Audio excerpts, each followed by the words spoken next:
Perfect. I seen we just got the notice that we're live.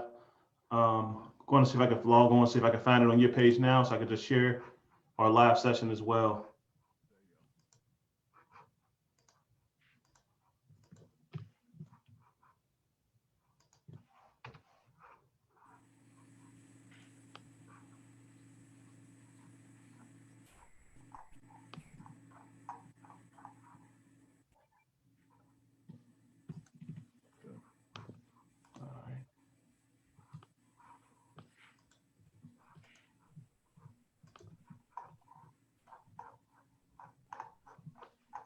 Dr. Mitchell, I'm not getting the notification on my side for live. Can you tag me in the stream? Tag you in the stream. How do I Yeah. do it? If you at me, just at M.Ed Davis, it should tag me in the stream and I should be able to share from there. Let's see. Go back to Facebook? Yeah, so like if you log on your Facebook account, oh, I see it now. I can share it. I'm sharing it now. Okay. Because from this end, it looks like everything is ready. We have 2 people in the waiting room. I think I should let them in. Perfect. Come on and let them in. I got to share it live on my side. Johnnie, if you, while I go through the introduction, if you want to share as well. But let's just dive into the conversation. So thank you all for coming out and joining us tonight. I think this is a really important conversation for us to have. I just want to, take a moment to just, kind of set the rules for the evening, rules for the barbershop. I really want to set this up like a barbershop type conversation, just because I feel like within the shop, we could talk about anything from sports to politics. So why not mental health? So just a few rules for the ground rules for this conversation. If you're feeling it, speak on it. I really want to encourage incomplete thoughts. I'm rereading the book, The 7 Habits of Highly Effective People, and they really talk about this idea of synergy. And I really want to create a lot of that today. So let's create a good ball of synergy and collective energy, because together, we always will be stronger. So for those of you who don't know me, my name is Armani Davis, and I'll be facilitating the conversation today, largely between myself, Johnnie, and Aaron. But as in a barbershop, as people come in and people come out, we invite them to participate in our conversation. So just the purpose behind today's conversation is Black men and mental health. Again, with me here today, I have my friends, Aaron and Johnnie. Aaron's a teacher in the Erie Middle Schools with a huge specialization within the music field. And he also runs a podcast called The Black Educator's Truth. So I'm sure we'll learn a little bit about that today as well. Johnnie's a mental health therapist at Family Lakes, and he speaks to mental health issues in an everyday way through his job, but he also has a special platform where he's able to talk about mental health called JG Fridays, JG Mental Health Fridays, that he hosts every week live from all of his social media platforms. But before we really dive into the conversation for the evening, fellas, do you mind taking a minute or two and just giving us a little insight about who you are, your journey, and your path with mental health, and why you thought it was important to be here today? Aaron, you want to go first? Yes, sir. I can start. My name, once again, is Aaron Taylor. I currently teach for the Erie School District. I am in my 3rd year of teaching music with the Erie School District. I love it. I use music as a key to open up the door to conversations that we can have, whether that be about music, whether it be about social justice issues, because we cannot not have those conversations in the classroom. A little bit of my journey with mental health. When I was younger, I was fortunate enough, my parents put me into therapy just so I could have a safe space to talk. So for the past several years of my life, I was in and out of therapy, not because, trying to break the stigma. I wasn't crazy. I was trying to learn how to manage, because in school, especially as a teacher, we're taught how to do math. We're taught how to read and comprehend. We're taught geography, but we're not taught how to manage ourselves. I mean, there's a lot of self-help books, but understanding how to self-help yourself, as well as learning how to manage and giving yourself strategies to manage is extremely important. So I currently do have a therapist. I'll put her resource in our chat feature for those of you who are interested. She is a Black therapist. She's one of the few Black therapists in the Erie area, because it's nice to have a safe space with someone who looks like me that I can have conversations with that can relate to me about relevant issues. So that's a little bit about myself. I also am a member of Alpha Phi Alpha Fraternity Incorporated, as well as Phi Mu Alpha Sinfonia. Both I joined at Edinboro University. Thank you. Johnnie? All right, so good evening, everyone. My name is Johnnie Gethers. My journey into social work and mental health started as a teenager. Growing up in Philadelphia, I was so used to helping people, volunteering at hospitals, doing around McDonald House, doing summer camps, things like that. And that led me into getting more interested in learning how to continue to help people. So I went to Penn State for undergrad, received my bachelor's in human development and family studies, and then ended up coming to Pittsburgh, went to Pitt and received my master's in social work. Um, Overall, ever since receiving my master's, I've been doing therapy for 7 years now, working at different organizations. My current position right now with Family Links, I work in a therapeutic classroom where I'm linked with a Pittsburgh public school where I do individual and group therapy in a therapeutic classroom, just making sure that the child get their needs met so they can be able to transition back into the mainstream classroom. Outside of my career, I am a member of Iota Phi Theta Fraternity Incorporated. I joined during my junior year at Penn State, and still to this day, I still do a lot of work within the fraternity in terms of community impact and service and outreach. Perfect. Thank you for that. Just to give a brief introduction of myself as well, my name is Armani Davis. I think my journey for mental health probably started in middle school surrounding anger management. I was in an anger management program from about 6th grade to 11th grade, right before I graduated. Had a little bit of mental support help during my college years, and really battled back and forth with mental health personally, and services in my adult life.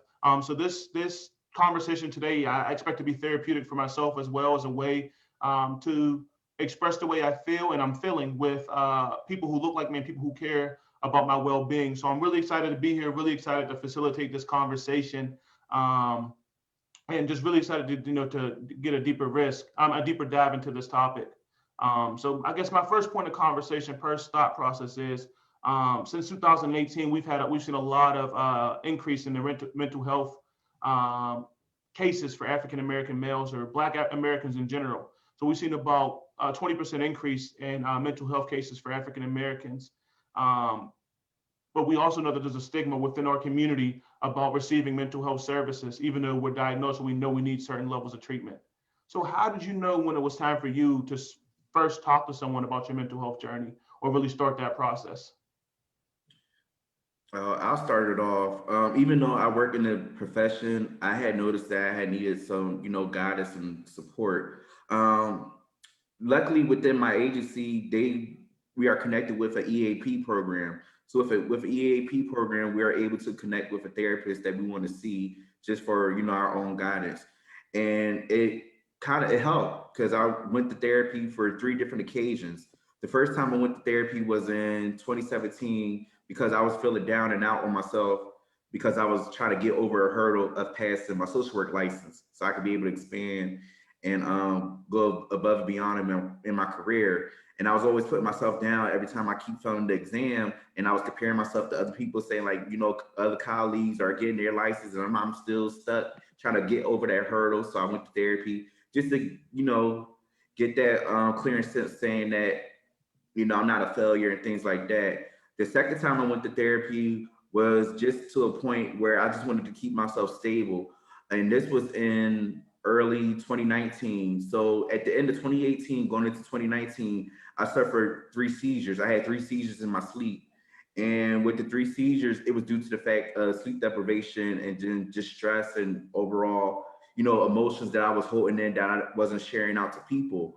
And it took it upon my family, my mom and my sister, to tell me that if you're a therapist and you're helping people and giving them solutions to their problems, you should go seek therapy yourself so you can be able to maintain your well-being. If you love helping people, you should be able to help yourself too as well. So that's when I took to the point to go back to therapy just to make sure I'll remain in a positive state so I won't go back to the path of holding my emotions in and overworking myself, and being aware to focus on myself and know that, even though people see me as a person that they can go to for guidance and stuff, I have to be able to take guidance within myself, learn about self-care and things like that. And then the recent time that I went to therapy was this year during the pandemic. When the start of the pandemic happened, I had got furloughed within the job during that time. And when I had got furloughed, I was real uproar, wondering what's next, what's going to happen. And I was like, you know what, I'm gonna go to therapy just to keep myself sane and positive. I completely understand where you're coming from. I think about where I didn't realize what therapy was as a kid. Looking back, as hindsight's 2020. When I was in 6th grade, I went to a new school. A lot of my friends that transitioned with me already had established friend groups, and I didn't realize that you had to reestablish friend groups in middle school because I just had the same consistent group of friends all my life. And I ended up becoming really close with my guidance counselor at the time. And luckily for me, like, she was always available every time I would sit outside her door, and whether just be sit and talk for like 10, 20 minutes, she was just there just to comfort me, just there to tell me, like, you're not crazy. Like, this is something that happens. Like, your feelings are real, and also teaching me how to process them, especially as now me working in a middle school, I can actually use the strategy she taught me as a middle schooler to then teach it to middle schoolers as well. And then another milestone of my mental health career is when I was in college, I was just going through a really tough time. I had just moved off campus. I was in a really bad relationship, and everything just kind of was pinned against me. School wasn't going well. I put too much on my plate, and I was just kind of, my back was against the wall, and I was experiencing depression, anxiety, thoughts of suicide. I just didn't know what to do, and all these thoughts started to creep in my head, and I realized that I needed help. And so fortunately, Edinboro University did have a therapist on campus, well, multiple therapists on campus. So I started going there, and it actually allowed me to help break down one of the barriers that I feel like other African Americans face, is a financial aspect. I didn't realize that because I was a student there, I already paid for these services. I thought that I would need to repay, but I just kept coming, and I didn't realize I wasn't getting the bill, and that kind of helped. And then my third impact of like therapy, I actually started my second year of teaching. I currently work at a trauma sensitive school. And at my second year of teaching, we took a test to see where the teachers were at on the trauma scale. And I realized that I had a lot of traumatic experiences that I hadn't processed. That even when talking to students about their traumatic experiences, it brought back traumatic experiences with myself. And so I would leave my school, and although I would leave the work there, the traumatic experiences would creep into my mind at the end of the night. And I realized that I can't live like this. I need to learn how to process it, because I need to, pretty much what Johnnie was saying, practice what I preach, learning how to process the trauma that I experienced as a child. And I think that, when we think of traumatic experiences, there are 3 different types, and understanding how those types actually work together and work against each other is also very important. So I'm currently still now seeing the same therapist. I've been seeing for her over the course of a year and almost 6 months. And I believe that consistency is key when you're trying to work on your mental health. And actually, consistency is key in anything in our lives. I'd agree with that statement, like 10,000%. Like I said, I was in anger management from 6th to 11th grade. And I think in the beginning of it, I just felt othered, like I was less than, taken out of, maybe special activities or different portions of class to go into this group to learn about different ways to control my anger. And I didn't always feel comfortable sharing those situations. So I think I had more resentment towards the therapy process in the beginning, not wanting to go, than trusting in the process and to getting myself there. For those of you who don't know, I teach developmental courses at the collegiate level. And I feel like I see a lot of this in our young men today. So that's a portion of my story, but I really want to, throw the question back at both of you is, what do you think prevents young men of color from seeking out mental health treatment in, today's world? 2 things that stand out to me the most when it comes to us men is our ego and our pride. Those main 2 things stuck out when it comes to that, because of the fact of saying that a black man going to therapy, it's like, oh, what's wrong with you? What's up with you? Why are you going to therapy? Why are you seeking counsel? Why are you trying to get your needs met in order? Toughen up, because most of the time with us men, there's a generational curse where we are not able to express our emotions. We either got to say man up or toughen up. And sometimes with us men, we hold that in, and it gets to a point that we have a breaking point and we just release it out. And sometimes we release it out at the right time, or sometimes we release it out at the wrong time or at the wrong person and things like that. But it's just that ego and pride piece that holds apart within Black men. And this is a time, even to this day, that we need to educate our Black men to say it's okay to, go to therapy. It's okay to seek help, because it's not a weakness. You're not being considered weak because you're seeking help for yourself. That's a strength, because you're trying to build up yourself. You're trying to build up confidence within yourself, so you could be able to be, stable within your mind, your body, and your spirit. I definitely see that. I think one word that kind of haunted me throughout my life when I was dealing with anger management was the word crazy. People referring to me as crazy. So I felt like the more I could suppress my anger and not talk about it, the more I could hold it back, it would just go away. Because when I had my breakdowns, people referred to me as crazy. Crazy was another form of otherness for me, which made me feel disconnected in a lot of circles. It really made it hard for me to maintain relationships growing up until I was able to get a grasp on that. So I think that's what scared me the most growing up is just that word crazy. And crazy, when we hear it, it doesn't have many good connotations along with the word. Um, so me feeling crazy made me feel different, which made me have crazy thoughts that I probably wouldn't have had if society wouldn't have put those words on me growing up, which has added more to my mental health load. I completely agree. I think that when it comes to like the word crazy, one of my deepest fears is to be homeless.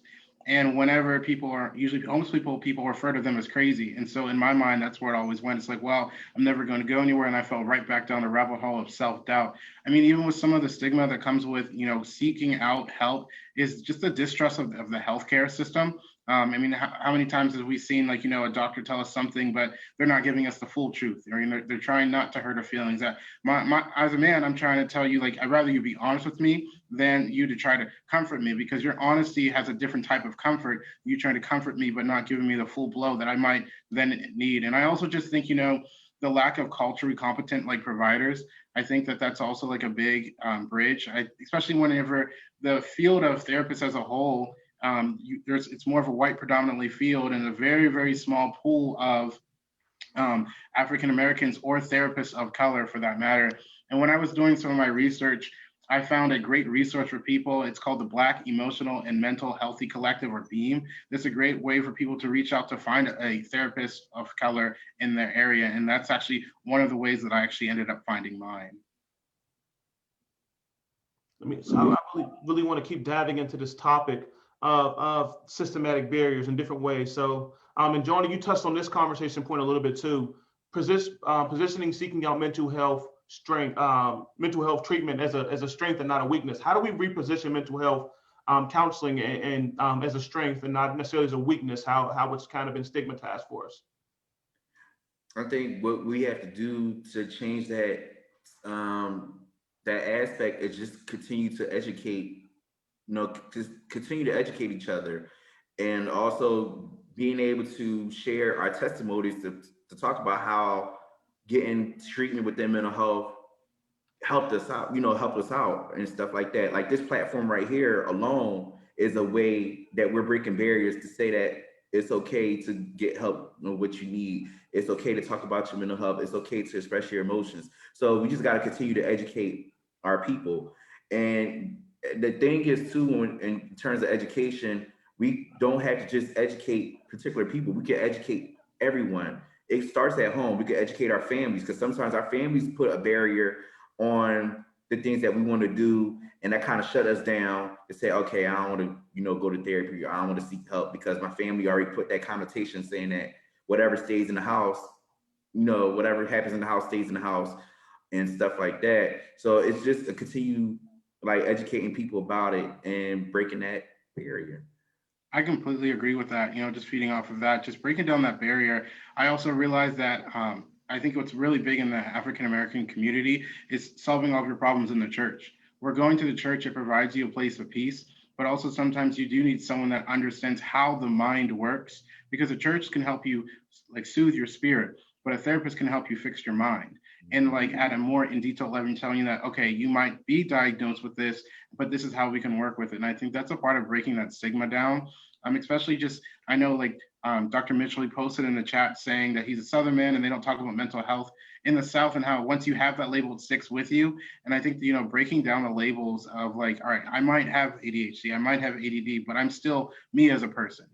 I might suffer from anxiety. As a teacher, I actually do use a lot of music therapy techniques in my classroom. So my students at a younger age, because I serve at a very diverse population, that they can talk about their feelings at a very sometimes easy and just open level. And understanding, as a teacher, if I'm having a conversation with a student who's telling me that say I'm feeling anxious, well, let's break down what anxiety is. Let's break down what depression is, and knowing that it's not just mental, but it also, mental health has a physical impact on your body. And how many times have people experience anxiety and it's like they have a knot in their stomach, or you just can't do anything because of all the thoughts racing. I think understanding that therapy is also help at a different way. Like we can go to the gym and we can change our bodies in 2 months, but going to therapy, it literally can take sometimes months, sometimes even years. It's a very, very long process. I mean, we've all gotten here on different mental health journeys, and now we're at a point where we can talk about it because we've seen the positivity that has come from our journeys, and just breaking down that stigma and saying like, we're Black men, but we're also Black men who have put ourselves in a position where we have grown from our therapeutic experiences. So how do we create that culture? Like we're here today talking about therapy as if it's sports or politics or anything else that we would talk about while we're waiting in line to get our haircut, right? We're having this very normal conversation. How do we create this conversation so when we're in spaces with other young men who look like us, or young women who look like us, they feel comfortable sharing those experiences or those thoughts with us? I think a great way that we can start by doing that is like what we're doing right now. Just putting it out there on Facebook. I mean, it's live on my Facebook. I know, Johnnie, you said it's on yours, and it's Dr. David's on yours. So just putting it out there so people can re-see this. I plan on resharing this multiple times, just so people can see it, just put it in their brain. I think just even to it, like, when like talking about barbershop talk, when you go to a barbershop, it's a different kind of culture. But we have to create that culture. People open up a business, but it does take some time to build those bonds with people. But even just reaching out to people that you haven't talked to in a while, just saying, how have you been? People that we were close with, because as adults, our professional lives sometimes take over, and we don't always have that time to check in with people, and sometimes people don't always check in with us. And even just like kind of promoting events, or like I see people sometimes on my social media, they'll talk about how they feel, they'll put it out there, but people say like, oh, there they go on another rant again. Well, no, that's just them telling them how they feel. It's like encouraging the conversation of empowering of people's feelings. So I think that's another way we can do it, as well as just like reaching out to other universities, other high schools, and just going in and talking to their students. I mean, we can't because of COVID right now, but when everything kind of calms down, just offering that resource, because maybe we can offer and say like, all right, we're 3 African-American men, we want to come into your school and talk about mental health and have those conversations, because sometimes it takes an outside force to break an inside barrier. And I agree on that part. I think the main thing we have to do is just meet people where they are, and just start building a relationship with them. Don't really dive into it that deep, that quick. Just meet them where they are and just create that relationship where they could be able to say, okay, I'm building a bond with this person. I might be able to trust that person to open up a little bit about what's going on. And like what Aaron said, just, doing check-ins on people, and, just doing, basic things, just reaching out and seeing how people are doing and things like that, and go from there. And then whatever events and stuff that's going on that you think is beneficial, that could help somebody, don't be afraid to share out the information. Don't hold it only to yourself. Share it out. I think you both talked about this a little bit, but what's my role in this? Like, what role does self play as you start this mental health journey? I think, Aaron, you alluded to this a little bit when we originally spoke on Sunday. You talked about people relying on the church, but what is the role of self in this journey? I think just the number one thing is to acknowledge it. And, as Black men, we can't suppress it. I think that's something we're taught. I mean, growing up, I kind of felt like an outlier sometimes in my own community, because growing up, my sport was baseball. Like that was the sport I was good at. A lot of my friends, they played football. And sometimes that kind of created a barrier, but at the same time, we were still athletes, and just kind of putting it towards mental health. Just talking about the conversations that we need to happen, like, how are you doing? Good. And also just learning how to not self-medicate with, drugs and alcohol. I mean, actually, I see you're more likely to see corner stores, you're more likely to see small pocket bars, and, a beer distributor, wine and spirits in lower income neighborhoods. And it's in order to get the healthier alternatives, you have to venture out to, and that resource isn't always there. So just kind of just like giving back to the community, doing community events to bring healthier foods, to start that healthier initiative, because, just pretty much being an ambassador of your own mental health.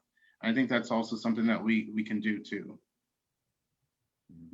and to piggyback what Aaron said is mainly just be aware of, be aware of yourself.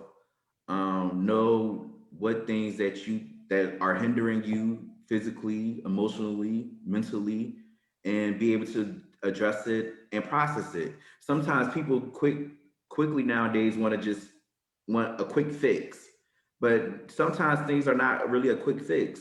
You got to be able to just sit in it and just process it. And in terms of getting yourself in order, it takes time to get yourself in order. It's not going to be an overnight thing. So, say for example, if I was to go to therapy for a particular issue, you have to be able to realize that it's not going to be fixed the next day. It's going to be a process. Just accept the process. Definitely agree with both what you're saying. I want to kind of refocus our conversation a little bit. We have a lot of people who are probably watching us from Facebook, but this conversation is sponsored by the, Edinboro University. And I really want to speak directly to a lot of our students through the next part of this conversation. All of us attended predominantly white institutions. Edinboro is a predominantly white institution. As Black men, we often come to campus with a lot more baggage than we just plan to put in our dorms. So during that, there's elements of culture shock that we face when we walk onto these campuses, being the minority in such a largely predominantly white institution. So how did you deal with that? How do you navigate those spaces, but still stay true to your mission to get that degree? And if you had setbacks, maybe speak on some of those too. Yeah, I'd like to just start off the conversation. I will say that one of the looking back of the culture shocks, especially living in the city. I'm originally from Pittsburgh. I don't think I've ever seen so many Confederate flags in my entire life. In 4 years, I saw more Confederate flags than I have in my entire life, and it was just everywhere. It was everywhere on the back of people's trucks, on their hats, on their shirts. People had flags outside. I mean, it was someone's like window shade off of a college campus. And I learned that, in the city, it's a different culture. When you're out in that country area, it's one thing to be a minority in a city, but to be a minority on a predominantly white campus in an extremely predominantly white town was a huge culture shock. I mean, I've had some incidents with students where, well, actually, they were some of my own colleagues at the time, where they would say like, "Oh, you're the whitest Black person I know because I speak well and I dress proper," and I would combat them by saying, "Hey, like, so to be educated and to be smart is what it means to be white." And they would start looking at me like, "No, that's not what I meant." And I'm just trying to break down their words. And I learned a lot about that because that was something that did stick into my head a very long time. And just letting my friends know that although I might have been the first African American you see, you don't have to correlate me to these stereotypes that you know. Learn more about my character.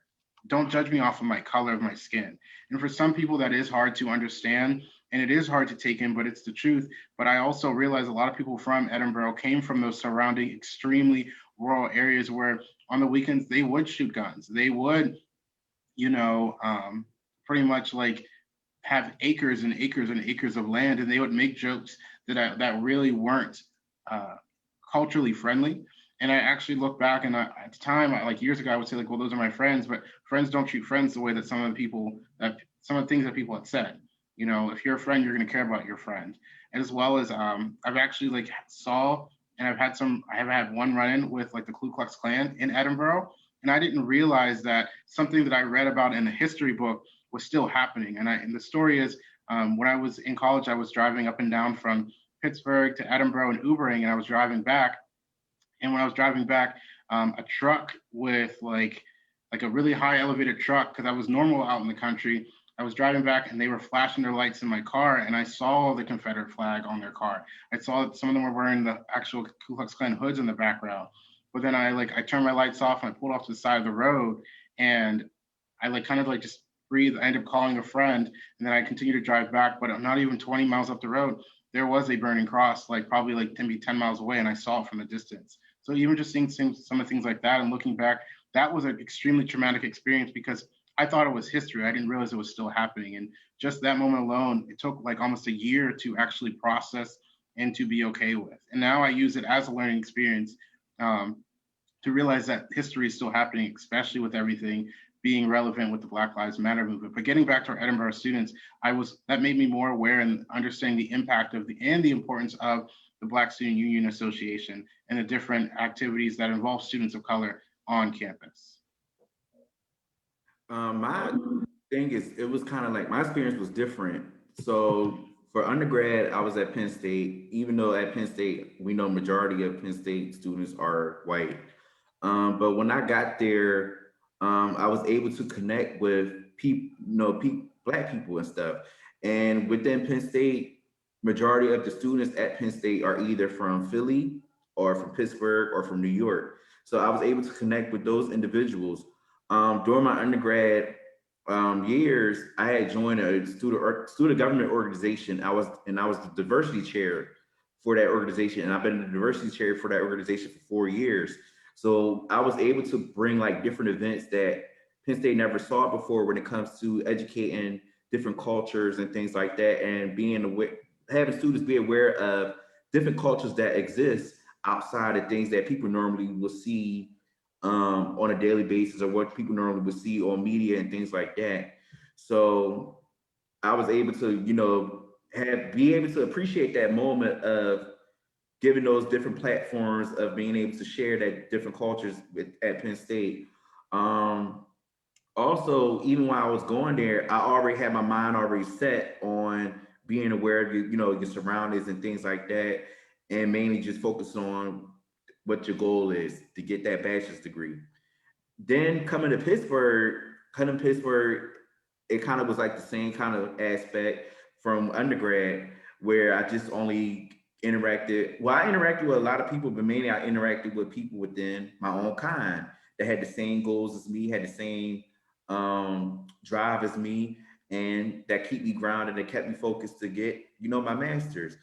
And the thing is, overall, within both experiences, was just being aware of saying that me being a Black man, that's already a stigma in itself, because a Black man, normally with us men, they already put a tie on ourselves that we're not educated enough, we're not going to be able to reach at a certain status. But then I'm looking at myself like, wow, I'm the oldest child in my immediate family, immediate household that went to college. I'm the oldest child in my immediate family that went and got my master's right after finishing Penn State. I didn't take no break or nothing like that. And now I'm still here, to this day in the field as a Black male, 30 years old, guys, 30 years old, Black male in a white field, a field that's mainly predominantly white and predominantly female oriented.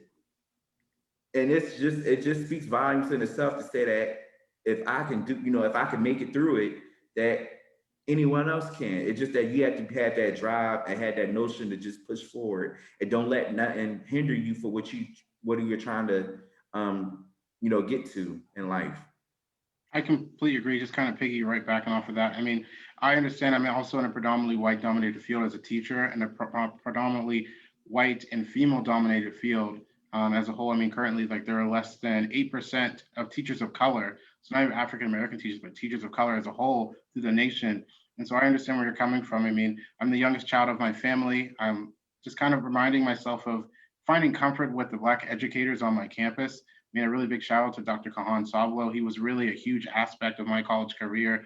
And I realized that with hard work and determination, like, you can get that goal. Just like when you saying, Johnnie, about getting your master's, I understand that when I got my master's, just making sure I was really focused and keeping my eyes on the prize. You both said a couple of things I really want to pull out and dive a little bit deeper into. I'm gonna start with you, Aaron. Aaron, you said something about history still being relevant. When you talked about you seeing history, but then having that lived experience, things that you learned in history books that you thought might have been over. What would be your message to people who would negate those experiences, saying they don't truly exist? That would say the civil rights movement was so long ago, slavery was so long ago, get over it. What would be your message to those people to say how that still affects African American people today? I mean, after really reliving that, living that experience, I realized very quickly that I had to really do a self-check and making sure I understood my own history, just not only as a man, but as an African American male, and understanding the impact of the civil rights, because it was more than just race, But also, my advice to people is to know who you are. Know what your values are. Know what your morals are. Knowing what you will stand for and what you will not put up with.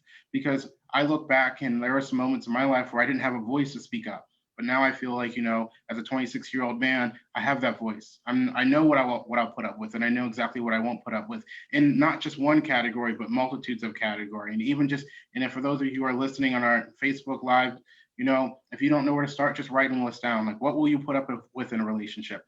What will you put up with in a conversation with? What will you put up with when it comes to having those difficult conversations? So knowing who you are is an extremely important part of keeping yourself aware and realizing that history, it may have happened, the civil rights happened, I would say, maybe 70 years ago. Well, there's still people who are 60, 70, 80, 90, sometimes even 100 years old who have lived that, and talking to them and getting their firsthand experiences, because history has a way of widifying itself and dumbing down the situation. So really talking to the people who were there to understand a really different perspective and comparing and contrasting it with everything that's going on. I mean, just this summer we had the Black Lives Matter movement was in full swing.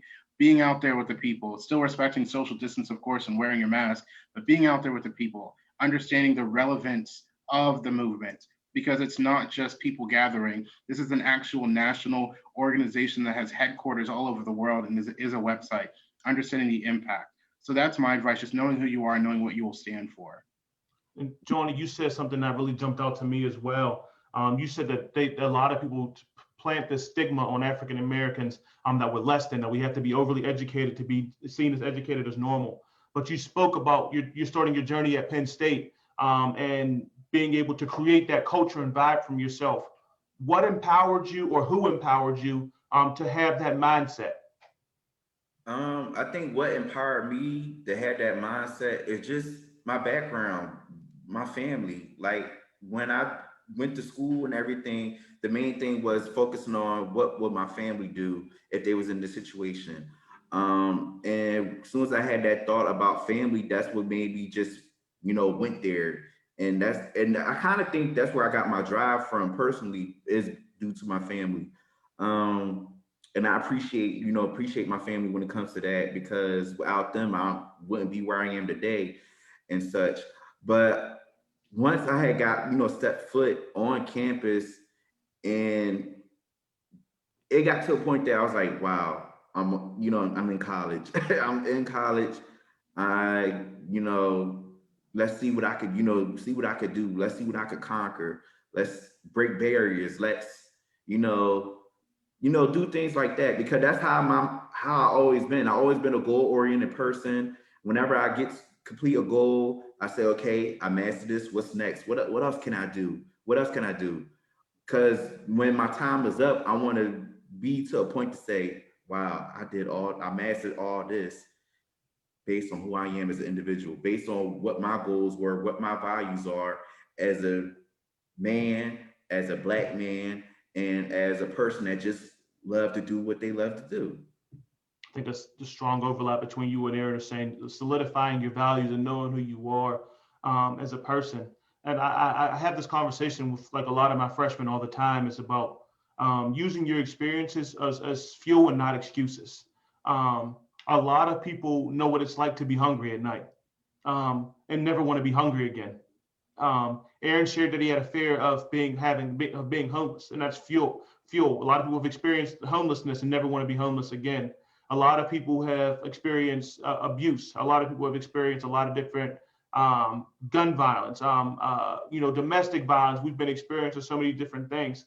And I think that you turning our traumas into fuel is a strong way to repurpose that energy to help us reach a lot of the goals that we have. But a lot of schools aren't sensitive to trauma. A lot of schools don't know how to deal and help students repurpose that trauma into passion to make a difference or make a change. So what does it look like to create a trauma sensitive school? A great model would, honestly, like my school at East Middle School, it's a trauma sensitive school. Teachers go through trauma training to understand how to talk to students about it. I mean, as a teacher, I don't yell at my students. Why? Because that's not energy I want to waste in a classroom. Number two, I want to understand my students. Getting angry doesn't solve it. You got to match energy with the right energy.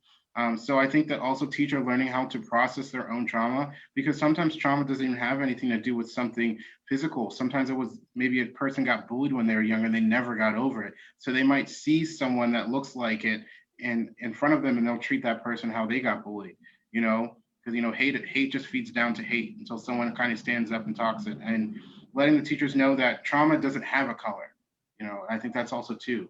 Trauma, it can be with anybody. It can be anything. I mean, how many people do we know that we witnessed get bullied as a kid, or just seeing kids go hungry, especially as adults. Like, we're working now more with younger kids, and we're seeing things that I think that if, this was 20, 30 years ago, people said like, oh, this is crazy, everything will be okay, like brushing it away. Now we're at a spot where mental health awareness is more powerful than ever.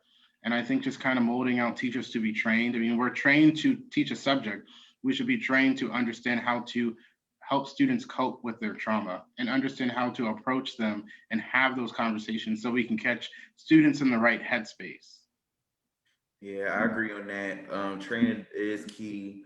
And also what schools need to do as well is not be afraid to even seek, help and guidance for training. I know within the therapeutic classroom I work with at Pittsburgh Carmel, my teacher and my paraprofessional, if they feel as though that they're not adequate to meet the child's particular need, they always ask me for help. They say, well, Mr. Johnny, can you help this person out with something? I say, yeah, I'm all for it. That's what I'm here for. So we basically feed, piggyback off of each other just to make sure that the kids' need is met. And like Aaron said, trauma doesn't have no color, and is, trauma is broad. Trauma is definitely broad, and it depends on what the individual is faced with that they define as trauma. And we just got to be able to just meet meet them where they are when it comes to that.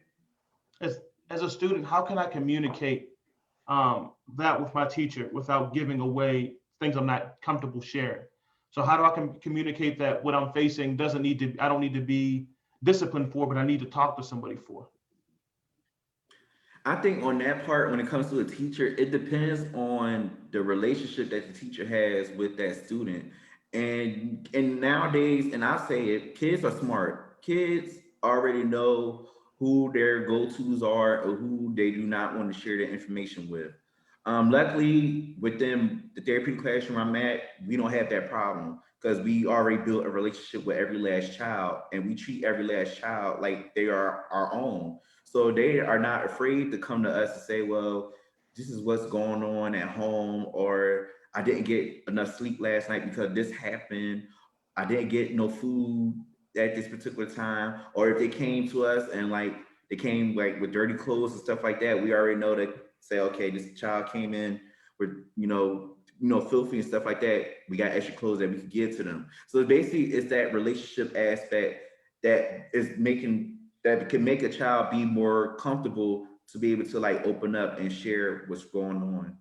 And when you build that relationship, when the child builds that relationship with the teacher or an adult and vice versa, then that's when trust can come into play as well. Yeah, everything that Johnny just said, I completely agree with. I mean, the biggest thing, especially in the Black community, is trust. Trust and respect. If I'm going to talk to someone that is going to see me in a vulnerable light, I want to be able to trust them and I want to be able to respect them. And it does depend too from teacher to teacher when students are comfortable. But a student can pretty much start that conversation by like saying, "Hey, Dr. Davis, can I talk to you for a minute?" And just introduce and say like, "I need to talk to you, but I don't want to talk about it in front of everyone." Or just saying like, hey, especially everything's being virtual, or just saying an email, can we set up, a Zoom meeting? I just want to talk about some things that are on my mind. And if, the idea of talking about things that are on my mind, just sometimes I see students, they'll find ways to start talking about things like that are bothering them by saying like, hey, Mr. Taylor, I was wondering if you could help me out with this resource, this project we're working on. And then I get on that Zoom chat with them and we end up doing nothing that had to do with the project because they didn't actually need help, but they needed help in another way. So just pretty much just trusting the teacher or even the adult. I mean, the people I went to, I tell people this is when I was a kid, outside of my friends circle that I established, my two best friends were the following two people in my school. My nurse, because I was always a safe space to go, and my guidance counselor, because she was always there. The door was always open. And I think just even teachers providing that door open policy for students I mean, I've seen teachers who are just like, all right, you need to be in class. But there's a reason why that student came to you. Everything that kids do, they always have an intent.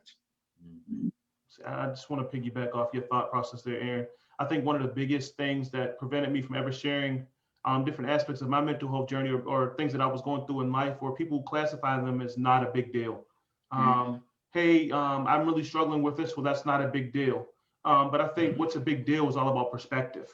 Because something's not a big deal to you or may not be a big deal to someone else, I'm not comparing my story to yours. I'm saying this is big to me, and I'm asking you to hear me. So I really appreciate what both of you said about having the relationships to be able to talk with someone, whether it's a big deal to them or not, to help them find that ease in their mind. And for those watching, whether it be on Facebook or with us in the Zoom room, never let somebody tell you what's a big deal and what's not a big deal to you in your journey. Because the moment you start to suppress your feelings, the moment that they're going to be turned into beasts and monsters, things that you won't be able to suppress any longer and come out in the light that you really don't want them to. I want to transition this a little bit here because I have a couple of questions about culturally responsive treatment. So we know there's stigmas associated in the African American community with mental health treatment. We know that there's systemic barriers that prevent us from getting this treatment. But then we know that, and Johnnie and Aaron, you both shared that it's a predominantly whitewashed field in comparison for seeking out mental health counselors of color. So since we know that we're reluctant to seek out this help, how do we know, how can we tell the difference when we're not allowing ourselves to be vulnerable versus treatment just being not culturally appropriate or culturally sensitive? How can we tell the difference? I think when it comes to having treatment that is culturally responsive, sometimes it does the number one barrier that can be broken down is the color of someone's skin. I know as a teacher of color that when I see another student of color, I already have a connection in more ways than one, without even introducing myself or them introducing me. So I think that's a barrier that is instantly broken down. I also think that from the other side as a teacher, allowing me to talk about my feelings and being vulnerable to a student, because sometimes, like, kids, they need permission.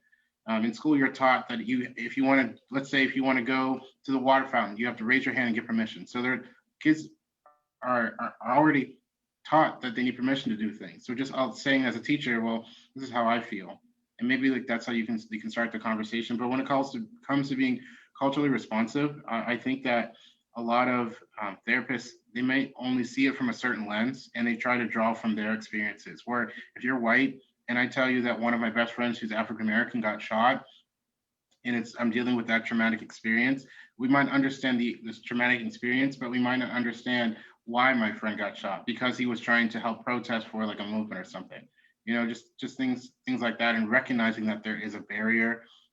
But although there's a barrier, we can connect through the feelings and emotions, but not maybe the actual experience. That's something I see sometimes people, and it's not just, I'm not saying teachers, but sometimes people try to understand the barrier where they can't, but they need to take a step back and try to understand the feelings of the experience and be more sympathetic than trying to say, like, I understand. Because if I tell you something that has nothing to do with your culture and you tell me you understand, I'm going to take a step back, and it's going to push me and to turn me away from opening up and being vulnerable again. I agree on that. Mainly just as like professionals, what we have to do is just be aware of our beliefs, be aware of our values, and not try to push it onto the person that we're serving or the person that we're helping. So what I learned in school mainly is that as professionals, we are just a guide. The client that's coming to us, they are the experts. They're the ones that already knows what they want to do, or what they want to accomplish, or what they want to get over in life. But they just coming to us mainly for guidance, and we shouldn't like give them the particular like advice, or we shouldn't shun them based on what the experiences that they're going through. What we're supposed to do is just have them verbalize their feelings, empathize with them, so that continuation of that relationship could be able to continue to build, so we could be able to come up with work with them on different strategies, different exercises that they can do on their own to be able to get through what they have to get through. I know on my end, since I work with kids, mainly young kids, mainly what I do is when it comes to doing like therapy with them, I think I do activities based on their age level. So basically, I look at myself being in their shoes, what they like to do, what things, attract them. And I do it so they could be able to be in tune to getting, meeting their goals and meeting their needs, but also not even saying that, okay, what you're doing is therapy. Having them just be able to be comfortable, to be able to express themselves so they could be able to get through their goals without even knowing to say, oh, it's therapy. But most kids, but the kids I work with, they already know that the space that they're in is a therapeutic classroom, but I don't really push it out on them to say, okay, you got to see me for therapy. You got to see me for this. We're doing group therapy. We don't say group therapy. We just say group because we just in a space where we just do basic normal activities. As when it's individual therapy, when I meet with them for individual sessions, I don't even call it individual therapy. I call it one-on-one time because they just love to have that space just to be able to sit with me and just talk. I think just So basically change it that, that narrative so people can be able to one, relate, but also be able to just feel comfortable. I think a couple of the things that you just said really resonated with me. The idea of removing the labels and just creating the space for people to be themselves and work through issues without realizing they're working through issues. I think those were a couple of things that were stigmas for me when I went to therapy. The fact that I was working through anger management and that for me to go into the room, it was an anger management room. You're meeting with the anger management coordinator, anger management counselor. And a lot of times I was forced to deal with feelings I wasn't feeling at the moment, which really made me resent going into those spaces. But just being able to say, hey, this is one-on-one time with someone who cares, someone who's established a relationship with you, would have really reframed things for me. Saying, hey, this is just group time for you to connect with people who may be having different feelings at different times, really would have connected with me. So I appreciate all of that. I appreciate also what Aaron, you said about the emotional connection. The emotional connection and really thinking outside of the box. Hey, we may not have the same shared experience, but I know what that feels like. I know what I've shared similar things. I know what that hurt feels like. I know what that pain looks like. And if not, can you articulate it to me? I think a lot of the times, especially um, in understaffed resource centers, that what they like to do is try to give you that Kool-Aid solution, where it's going to add water and sugar to your problem, and it's going to come out Kool-Aid, and everything's going to be perfect. But I feel like they skip the process. We go to therapy and they try to fix us rather than listen to us. So my question for you both would be, a lot of times university resource centers, mental health centers are understaffed. There may be 8 counselors that serve thousands of students. What are some practices that students can do on their own to practice good mental health when they don't have the means or systemic barriers such as cost or availability is in a way that prevents them from seeking out mental health support? I'll say, because I know even during like undergrad and grad school years, I'll be honest to everybody, I wasn't aware of the self help centers and everything that was on campus and things because it wasn't really publicized like that on campus and things like that. But what individuals can do really to just maintain stability within their well being and their health is one, self-care. If you know that you're stressed, you're drained and things like that, do something that do something that you love, that's more positive. If you love to like sit by water, do that. If you love to read a good book, do that. If you love to journal, do that. If you love listening to music, do that, because that could help. That's basically basic tools that we do on a daily basis that people don't really realize that those are coping skills. Those are actual basic coping skills that you can do to get through, to manage through certain things. Talking to people that you know that you can trust, even if it's like close friends, family, things like that, even staff members, like adults within the university that you have a good connection with, you could talk to them. Um, Listening to like different things, like there's a lot of different like things on social media that push out different therapeutic techniques that you can do at your own spare time, different podcasts and different websites of things that you can do on your own within your spare time if you're not able to seek professional help. I really like, I'm actually learned a lot just listening to you, Johnny, about some different resources and how to do mental health. One of the ones that I like to do, I actually try to do it like once or twice a week. It's called the ABC of being grateful for me.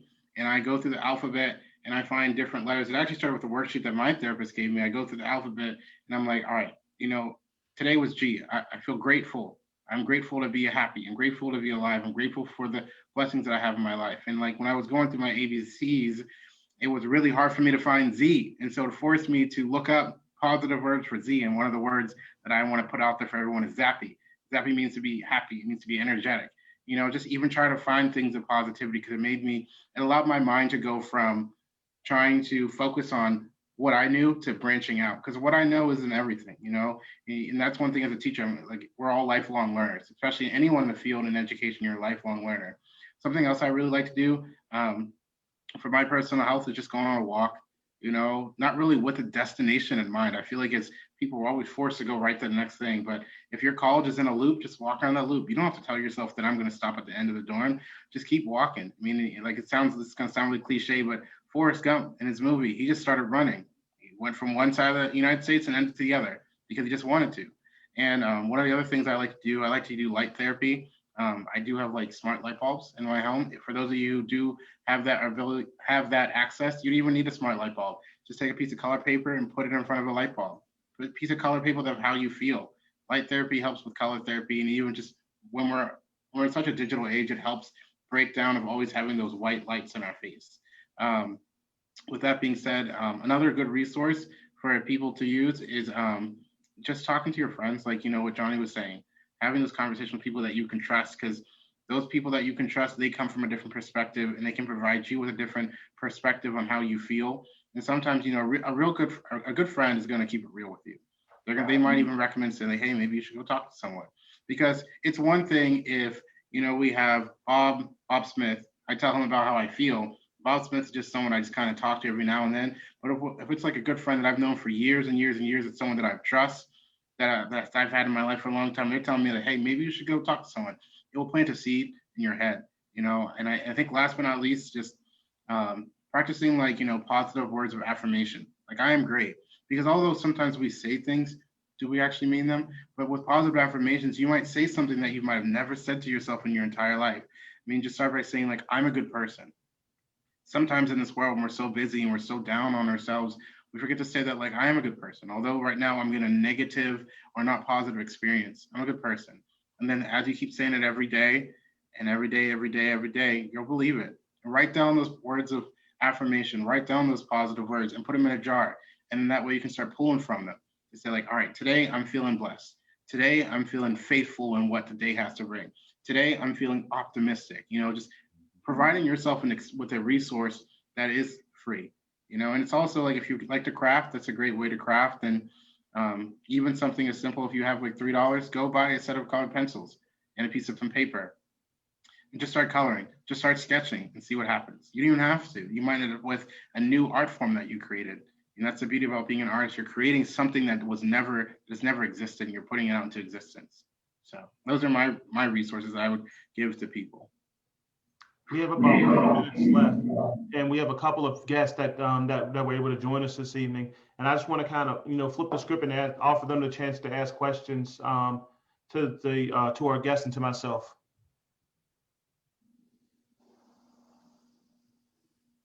I have a question.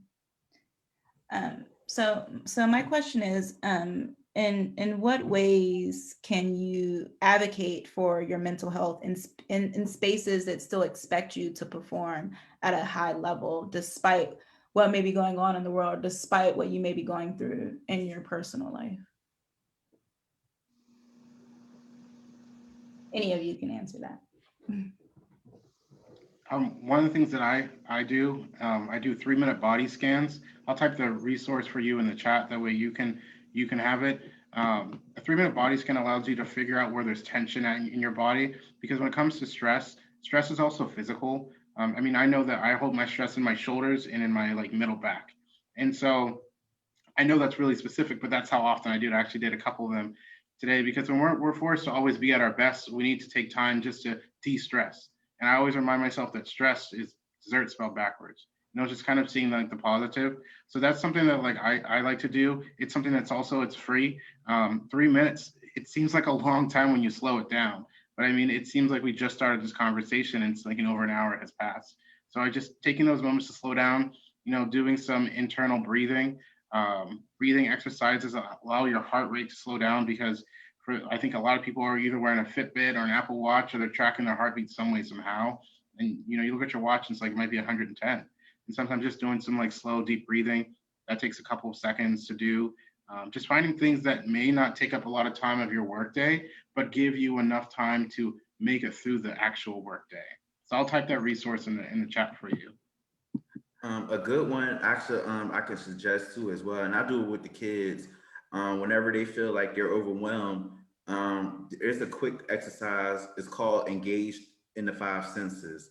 So mainly what that is you think of something that's positive. It could be a place that you love to go to, and you just use your five senses. So you could basically picture yourself being at that particular page, at that particular place where you could just take your mind off of the things that stressing you out and just clear your head and think of your favorite place. And when you think about your favorite place and use those five senses would think about your favorite place, then that could be able to like relax yourself. That could be able to just calm yourself so you can get back to getting what you have to, get through the day. I think something that I would suggest too is, especially in high demand work environments, we're so quick to fill up our schedule with different meetings. Zoom has become very, very demanding in this COVID-19 world. In times where we would have 30 minutes in the car traveling from meeting to meeting to clear our heads, we're spaced out with 10 minutes or jumping from meeting to meeting because Zoom allows us to have that feature and overwork ourselves. So the one thing that I'm starting to get more intentional about it is planning forget it time in my calendar. I will mark down an hour within my schedule, which is forget it time, this is me just relaxing and being myself.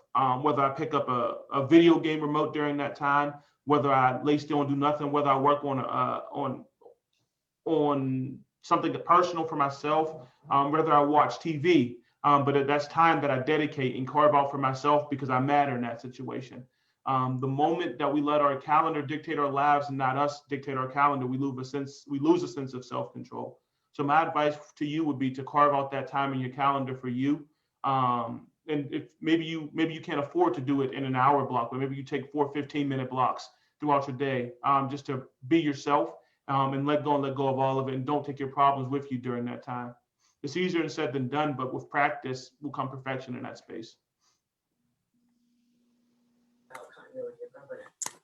Hello, I had a question. Hello? Yes. Sorry.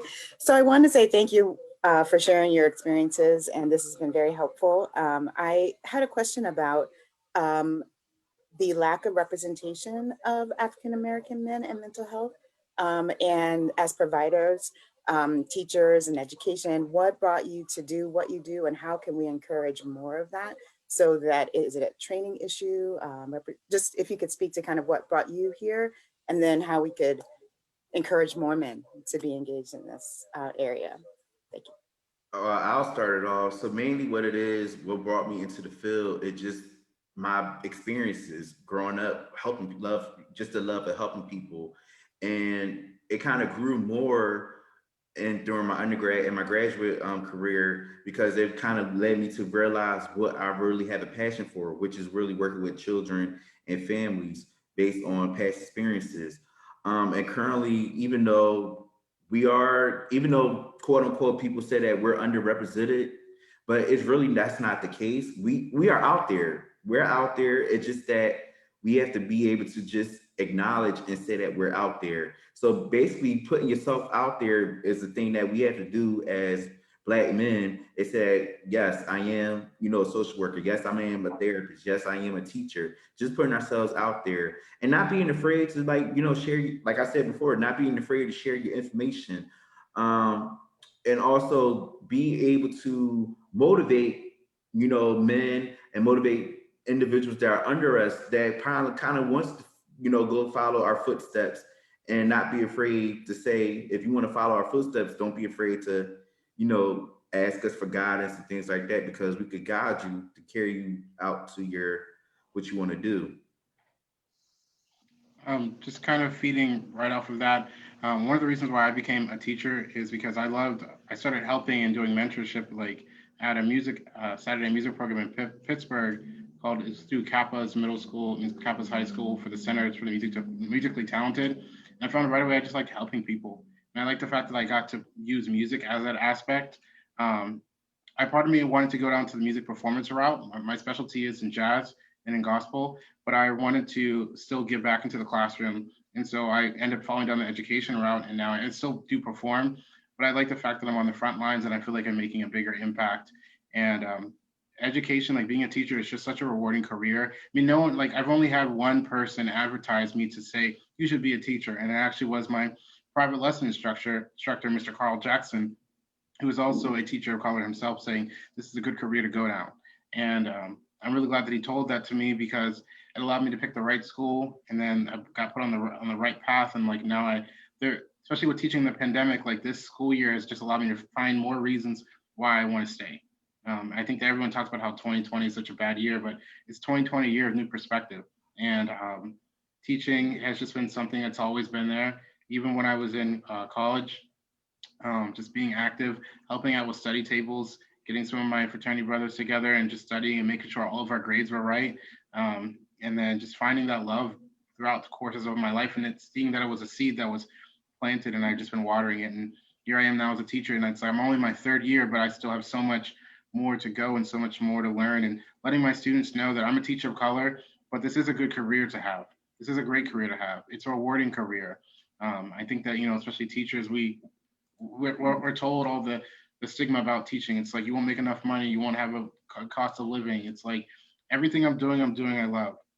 Money, at the end of the day, you can't take that with you, and so it's just the impact that I'm able to make, and being able to be visible in this conversation. I think that this creates a lot of transparency into mental health awareness for other people. I'm very privileged to be alongside these other great African-American men on this panel, and realizing that I've learned a lot tonight too. I mean, Johnnie and Dr. Davis, they both talked about a lot of things that I know I'm going to be using and that I'm going to take into my classroom as early as tomorrow and use with my students. So there's a lot of reasons, but just love being a part of this. I think for myself, I think what kind of draws me to this field, draws me to this work, is that in life growing up, I had a lot of different traumatic experiences. And my goal, once I got through those traumatic experiences, were to forget about them, suppress them, and think because of those things, in spite of those things, I was going to be successful.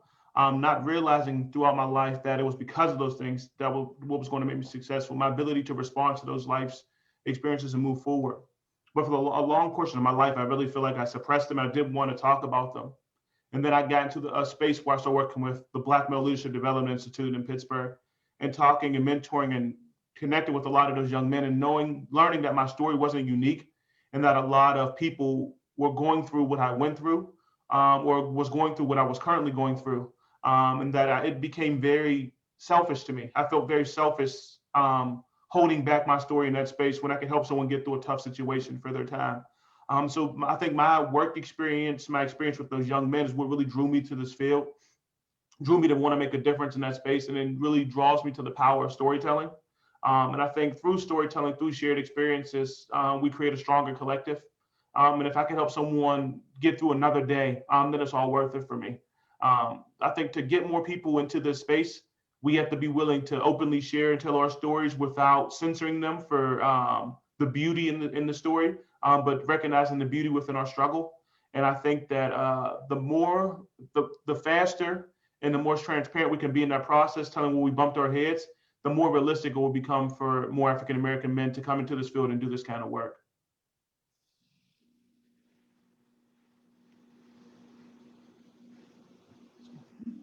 I have kind of one final question as we get ready to close it out here.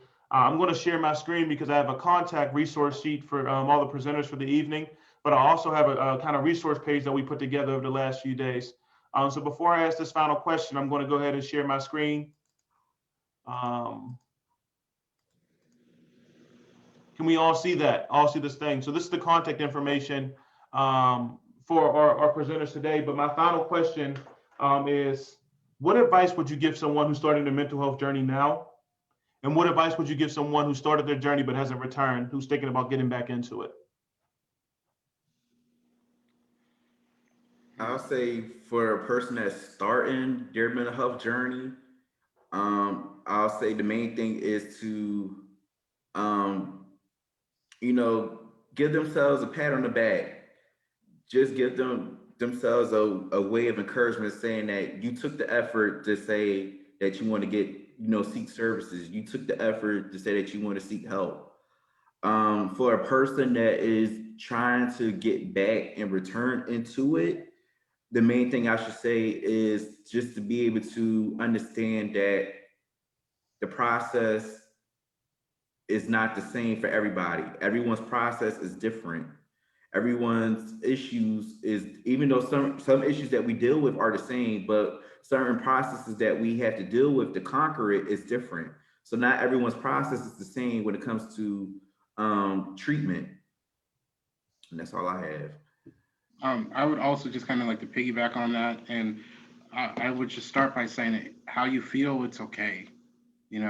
Just accepting how you feel. But if you're not in the space where you want to be, there are resources out there, and you're also just not alone. I mean, I said it before early in our meeting. I've dealt with anxiety. I've dealt with suicide thoughts. I've dealt with self-harm. All these things that I know that other people are struggling with, but you're not alone. And like we're all advocates of each one of our stories. Like we're coming together to talk about this subject, but we've all come so long in our mental health journey. And just know that, as we're looking on our resources here, that there's resources out there for you. I wish that when I was in middle school, I had something like this to look forward to. I had something that I could say, all right, I can go to this website and click. There's apps that you can download onto your phone if you don't feel comfortable with a therapist. And like you can kind of see some of them. And one of my favorite books to read, it's like How to Survive Change that you didn't ask for. That's what I'm currently finishing reading.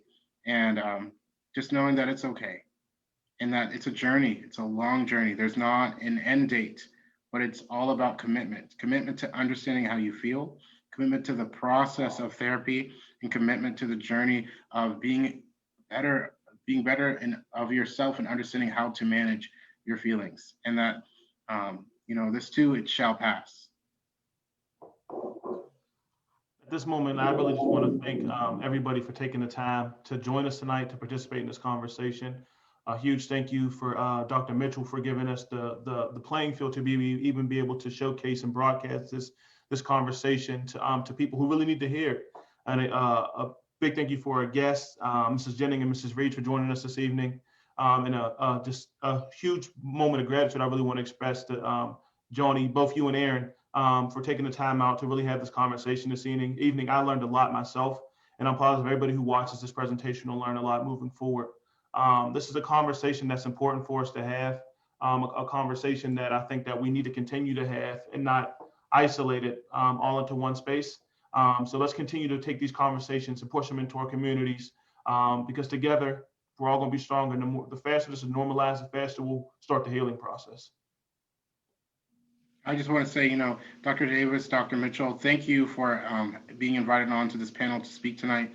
I hope that our words have reached people, whether you're in the audience or if you're on Facebook or you see this recording 2-3 months or weeks down the road. Just know that we have resources, and all of our contact information is here, and we're all resources, and we can help you. If you don't know where to start, just reach out to us. One of us, or even one of the resources. We're here, and we're all in this together. Mental health, it takes a community of people. Thank you all.